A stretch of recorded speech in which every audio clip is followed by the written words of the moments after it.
Hello guys, good morning to everyone. My name is Thales. You're watching my channel dedicated to English language. Well, this video is part of my playlist which I've been recording for some time, which is named Intermediate Advanced, okay? This series has explanations in English only. So if you are not a beginner, if you are an intermediate or advanced student, we will have much fun studying with me here.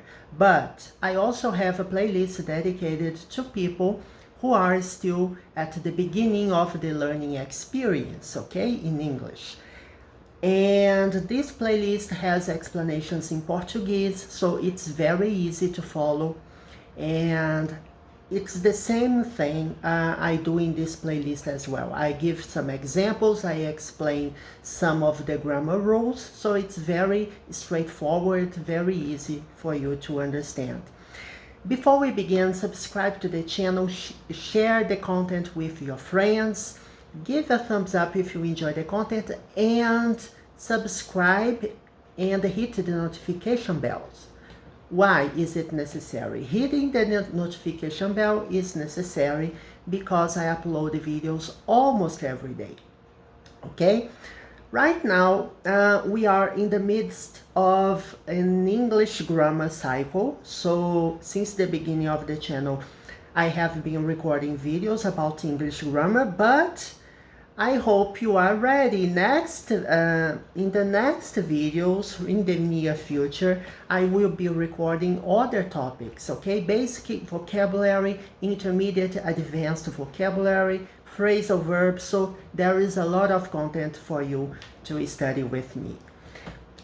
Today, we will talk about conjunctions. Conjunctions is the basic playlist. We will talk about relative clauses, right? And expressions which are combined with prepositions. So let's get into it.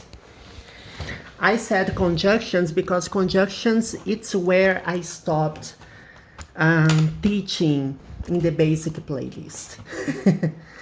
Okay, so let's see. Clauses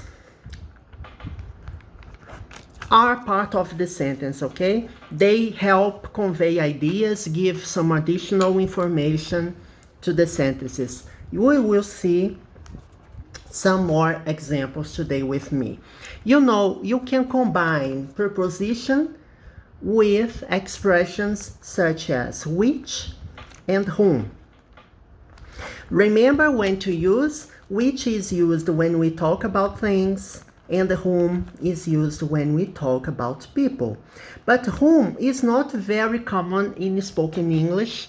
Mostly you use whom in written English, okay, formal language, whereas who, on the other hand, is used in general.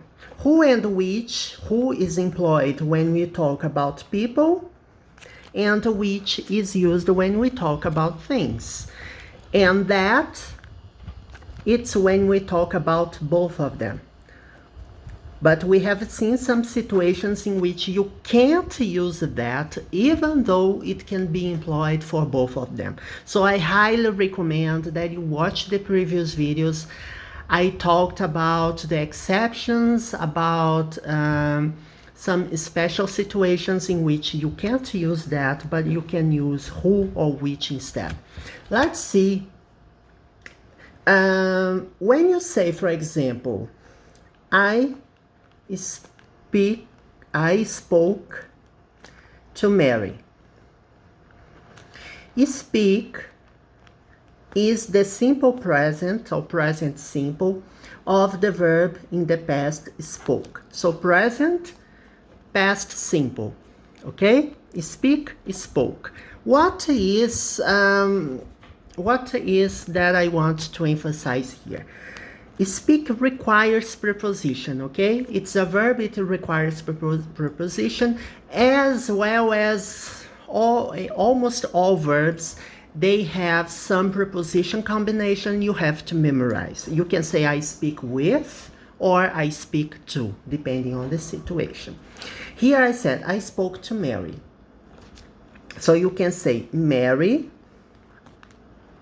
to whom I spoke in the morning,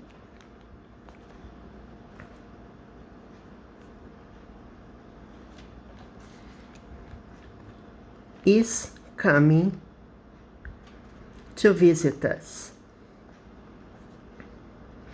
So let's explore this sentence. Mary is a person, okay?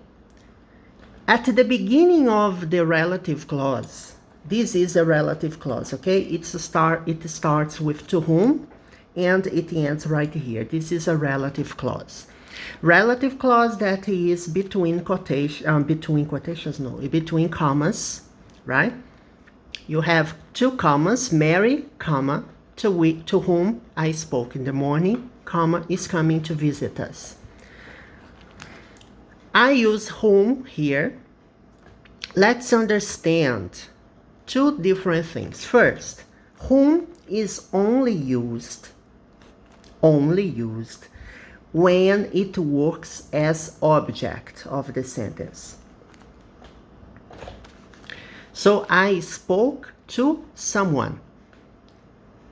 I spoke to someone, so whom works as an object, okay? Second thing you have to be aware of. Speak requires the preposition to. So when I build the relative clause, I have to say, for example, I have to use the preposition to in this sentence, and it can be used in the beginning of the relative clause. So you can say to whom I spoke in the morning. Or I guess it's also possible to say who I spoke to in the morning. It's also possible, but be aware that it's very common to start a relative clause with a preposition. So you start with the preposition that follows the verb. So the verb speak requires preposition to. So you start the sentence with the preposition to. Preposition plus whom plus the rest of the relative clause. Okay? In English, it's very common to use, not only very common, but it's required sometimes to use the preposition either at the beginning of a clause or in the end of a sentence. For example, who were you talking to? You see, I made a question here, and I want to know who were you talking to? Is it necessary to use preposition to? Yes, it's required. You can't say who were you talking. You have to use preposition to. So it's the same here. Before, at the beginning of a relative clause, you use preposition to, which agrees with, which follows the verb speak, okay? Let's see one more example.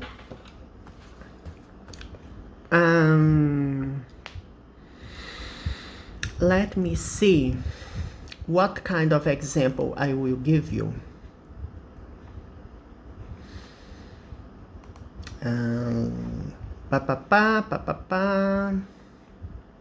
Yes. Tomorrow we will visit Central Park.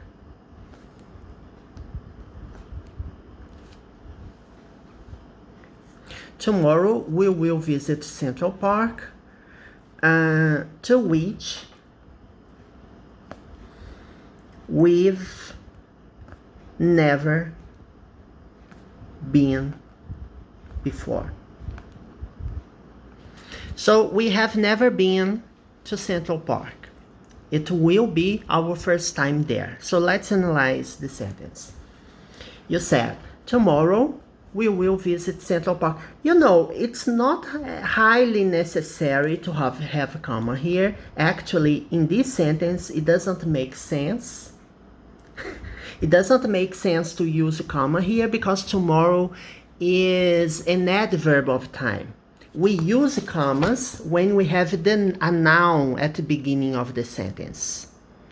So you have a noun, you have a relative clause explaining something about this noun, and this relative clause is between commas. But here in this example, you don't use comma in the beginning, so it was wrong actually. Tomorrow we will visit Central Park, to which we've never been before. So let's understand this sentence. The relative clause starts here, to which we've never been before. Why did I use to in the beginning of the relative clause? Because we've never been to a place. This is the verb to be, okay? I've never been to a certain place. I've never been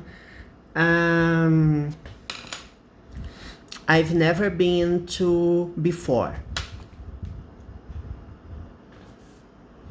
I've never been to New York. I've never been to Africa. Anyway, so as we employ the preposition to here, we take it from after the verb and put it at the beginning of the relative clause.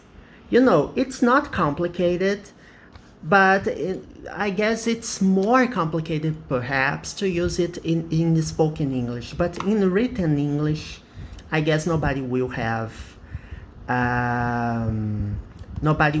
much problems delivering what we have to say, okay? Another expression, let's see another expression.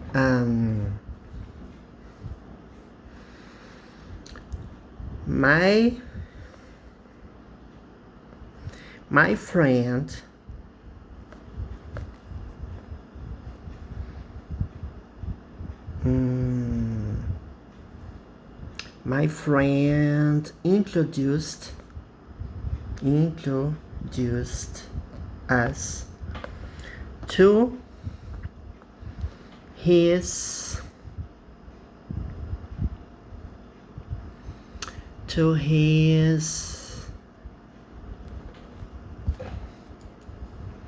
loyal employee.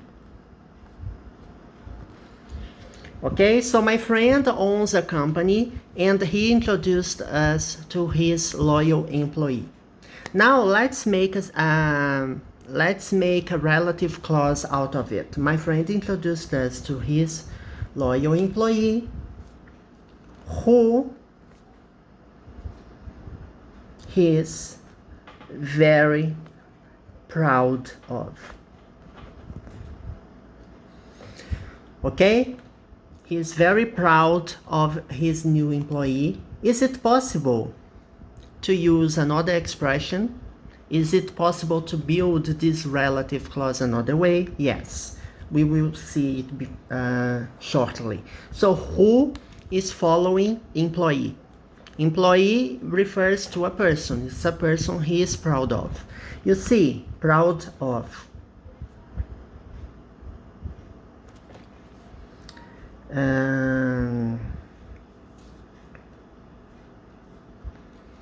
His loyal employee,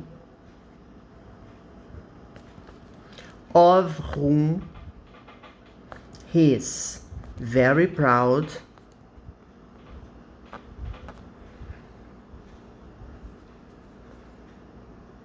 works at the company for 10 years. Another example. His loyal employee, so I'm talking about a person, okay? It's the same person. I'm building this sentence differently to give this example. His loyal employee, of whom he is very proud. So I'm starting the sentence with of because of agrees with proud. When you say you are proud of someone or you are proud of something. Okay? Works at the company. So you see, I used here a relative clause between commas to explain or to give some additional, some extra information about his employee. Do you know? Can you see? It's not as complicated as it seems. You can also use, you can say, for example, whom with many prepositions, right? So you can use to whom, with whom, of whom. It will depend on the verb you are using. It will depend on the verb actually, because if the verb is followed by to, in the relative clause, you are bringing the preposition to at the beginning of the relative clause, okay? But informal English is different from formal English. This is Sheila.